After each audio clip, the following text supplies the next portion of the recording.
Billy, it's an ill-timed question. I should have asked it one topic ago, but it slipped my mind. But you mentioned the Ohio State game coming up in week 3. Now, where was that game in 2014?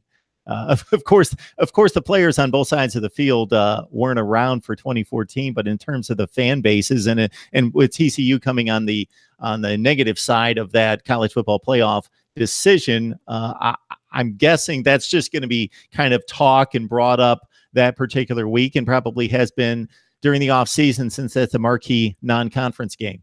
Yeah, no one in Fort Worth likes Ohio State. I can tell you that. I can guarantee you that.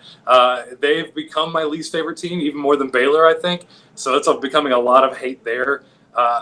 This year, I think Ohio State's better. I think in 2014, TCU was the best team in the country, and you'll never convince me otherwise. That in 2014, they had a bad quarter against Baylor, and that stunk. And honestly, if the committee had taken Baylor in instead of Ohio State, I could have understood it, because Baylor won the Big 12. They won the head-to-head. I know they weren't supposed to factor that in there, but there's no ill will. Like, there's no ill will lost in this Ohio State series. They were all really happy to see Alabama get in over Ohio State this year. So, Billy, this has nothing to do with anything else except for 2014, correct? Yeah. There's I don't know if Urban Meyer and GP have met before. I don't know if they particularly like each other, because they've been recruiting a lot of the similar guys in the last couple of years, and Ohio State's won a couple of those battles. Jeffrey Okudah is a safety that they have that I liked a lot, coming out of South Grand Prairie, which is in the Fort Worth area, and Baron Browning from Kennedale, which is like 5 minutes from TCU's campus. They both went up at Ohio State. So some bad blood built up over how those recruiting battles went down, but most of it's going to come back to 2014. Yeah, absolutely.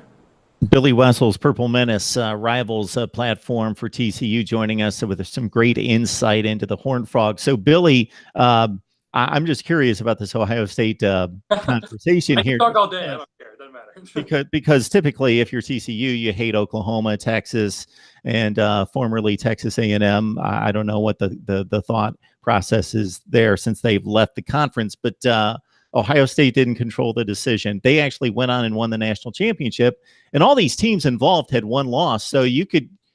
I've always stated that I didn't know at the time why. Well, I do, because of politics and because of perception, why it was just a TCU Baylor Ohio State decision and not a Alabama Oregon TCU Baylor Ohio State decision, since they all had one loss. Why did Oregon and Alabama get the pass, and why would there be those feelings toward Ohio State? Probably because Ohio State had the worst loss in that bunch. They lost at home by, was it 2 touchdowns to a 6-6 team? Yeah. That's a bad loss. TCU lost on the road by 3 to a 11-1 team. Baylor lost on the road by 2 touchdowns to what West Virginia finished the year, I think 8-4 or something like that. Just Ohio State had the worst loss at home to a 6-6 team. TCU and Baylor both lost on the road. I think Oregon also lost on the road. I think I was at Arizona. But again, they won their conference. So I don't know. You can debate this all day, all night. I'm going to still be convinced that TCU is the best team in 2014. It doesn't mean anything. Maybe they'll throw a parade and put up a banner that doesn't mean anything, like at UCF, but I don't know.